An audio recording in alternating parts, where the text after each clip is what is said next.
Sean and I, we were actually coming home from a gig in Connecticut on a Sunday morning, driving home after crashing at our guitar player's house. And I said, Sean, I have this idea. And I started, like humming the song with a quick melody. I was telling him the lyrics. And then, because I said, this song kind of reminds me of a couple of people who are better at being bad than they are at being good. And, which is a good thing sometimes. And as soon as he said that, I looked at it, and we both know which girl we were thinking about. Right. Because we had this amazing, just had this like amazing, huge gig, this like City Meals on Wheels benefit thing at the Highline Ballroom. Like, Dougie Fresh was there. It was amazing. And we played really well. We totally, we had so much fun. And there was a girl there, she was a friend of someone in the band, and she decided that was her night out for, I guess, the year. And we could write about 10 songs about that person, but we won't. Yeah, and just and slowly, and everything spiraled down, and she's literally spiraling on the dance floor and taking people down with her. And we thought, oh man, this is good fodder for a fun tune. Everybody's been in the situation. Everyone knows somebody who's like this, who's just better bad than good. But also then the kind of the fun version of bad. Sometimes you want someone who's better bad than good. You know what they say? A chef in the bedroom and a whore in the kitchen. What? What? Oh my God, so I told you about this guy. So so after that, one night at rehearsal, our guitar player just hit on this riff, and we were just jamming on it. And Sean looked at me and he said, "This is better bad than good." And I was like, "Wow!" It was like, and it just kind of, the song practically wrote itself. And it's a song that's a highlight of our live show, and we usually dedicate it to all the girls who are better at being bad than they are at being good, and that's why we love them. All right. And that's your cue to play the tune. It's going to play right now. Here you goes, Better Bad Serial Session.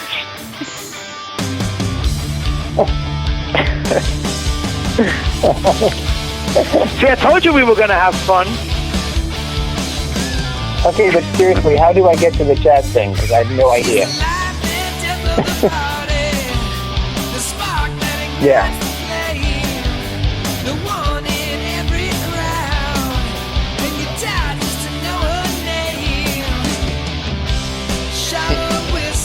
All right. Sorry, I'm like fried from today. It's a lot to do.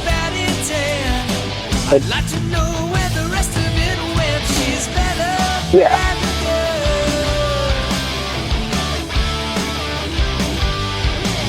All right.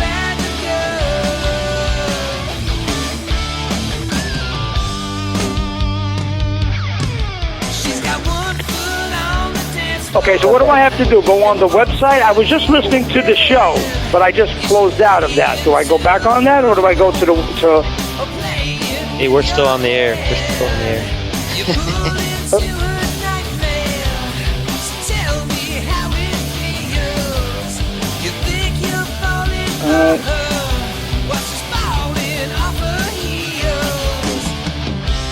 I'm trying.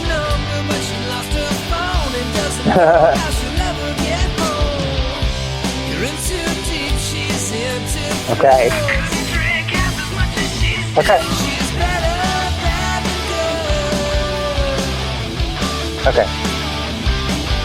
Got it. You didn't send...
on the air. Let's talk about the music.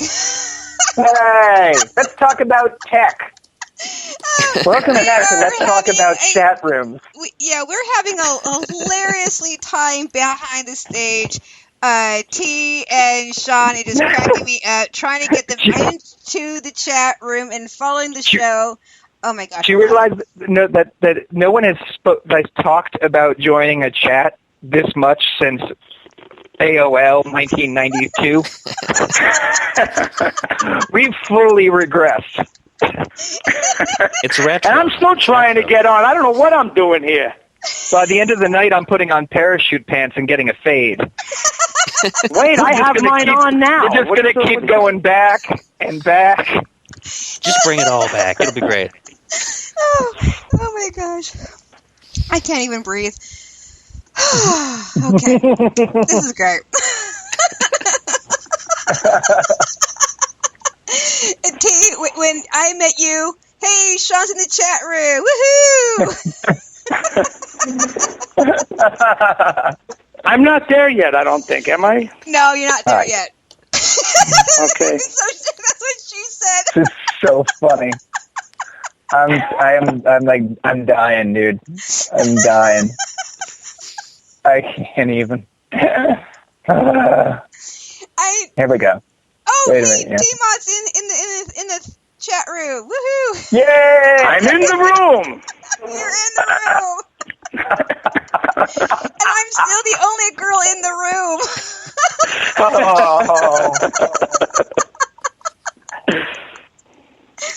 Oh my gosh. T, when I met you on speaker, we were talking briefly in chat in the Facebook. I knew that you guys will crack me up. Well, it's that New York, Brooklyn thing. That's what it is. That's right. I like your Brooklyn accent. Oh, by the way, when Sean was talking about being a drummer. Did you just say accent? Brooklyn accent? Yes, I did. That sounds more like English. It's an accent. By the way, see, Sean doesn't have an accent, but he does great impressions. Do the English impression, Sean. No, I can never do it on a dime. It just has to hit me. It's like, I'm not your monkey boy, man. I'm not going to You're not on the computer. That was the Boy George thing. There I was, doing something weird, right? What was the Keith Richards thing? Was that? Oh, it was. Well, mate, you know. No, it was the old SNL thing, right? Where it was Mike Myers and Dana Carvey, and he's like, oh, yeah, Keith, where he was Mick Jagger. Right? He's like, Keith, I'm worried about it. What's it like? The wedding night, I mean. Oh, mate, it's the most beautiful thing in the world, you know? That's it. Oh my God. You know, and I was going to tell you, T, is that I happen to really love drummers. I love watching drummers drum. Oh, you're in trouble now. Oh, I am in trouble. That's okay. Yes, because I love watching you guys' expressions on your guys' face when you guys drum. Mm-hmm. You guys are like beating those drums. You sometimes have an orgasm going on this whole time. It's more like therapy, like psychotherapy. Uh-huh. You know, I mean, playing the drums, I mean, it's definitely a release, you know, like any musician. But since, it was the only thing that I was able to do, because I'm not as musical as Sean, who can basically play every instrument. This gentleman here plays guitar, keyboards, bass. He plays drums as well. And I'm not that good at I can play like upbeats. I could be a drummer in a ska band. That's about as far as I can go. But I've been playing literally like all my life, as long as I can remember, which is 13 years. And I have been I've been playing a really long time, and it's just an extension of who I am, you know. And it's great fun because bands like The Who and Keith Moon, and I've been influenced by a lot of drummers, that play because it's more like a primal thing and it's more emotional. You know, that's what I still love about the, like, real drumming and not just electronic or programming, because to me, drummers express themselves. I mean, there's a lot of, like, the 70s drummers and even the 80s drummers. I mean, you heard them and you knew who it was, if it was John Bonham or Keith Moon or Joey Kramer or, you know, Tommy Lee or any of your favorite drummers like Carmine Appice or all the great, you know, drummers. I mean, you heard their personality, you know, and that's what I try to do, you know, to this day, to try to keep it organic. And to me, it helps, you know, make the music sound more real, you know, than just a drum machine, because I'm not really particularly fond of that. Right. Coming from an electronic background, real drums are almost always preferable. Oh yeah. I got a buddy. He's a really good friend of mine, and he also happens to be my best friend's little brother. We went to school together. And he had a 4-piece rock band. He added on a guy. Everybody had a weird nickname. He added on a guy called Arms. He was just an all guy. He could do anything. So he would do keys, he would do guitar, and he would sing backup. And they had to pare that band down when people were moving away. And they put out an album. It was just the three of them. So it was rhythm and vocals, bass and lead guitar, and they took such pains to program a drum machine that would randomly, you know, adjust, would either go a little fast or go a little slow to make it sound, and they use samples to make it sound like the real deal. And I can't think that even at the time they did it, that it wouldn't have just been easier to get somebody to play the goddamn drums on your album. Well, you see, that's the whole thing about this new drum. Thing we have acoustic drums. They're really the new thing. They're very in right now. I think you should try them. My friend from Africa turned me on to them. Well, it's true because, you know, drummers do tend. I mean, I know me. You know, I mean, when you're in the studio and you try to play to click tracks and you're trying to make it perfect, but I think that takes away from the emotion. A lot of the great music from the 70s and 60s and some of the 80s was just done as a performance. And you want that push and pull. You know, you want the music to be exciting and you want the drums to be real. You know, you need that. And to me, like, you know, perfection isn't really for rock and roll. You know, that doesn't make great music. Great music is music that's real, that people can relate to, that's emotional. Mm-hmm, and to me, that the drums are an emotional instrument. Mm-hmm. I was watching this one band. There's a few band drummers I like to watch as they play. One is Black Pussy. The drummer likes to play with a fan, has a fan on, and he's drumming, and you see his hair just flying all over the place, and he's just drumming like he's on fire. But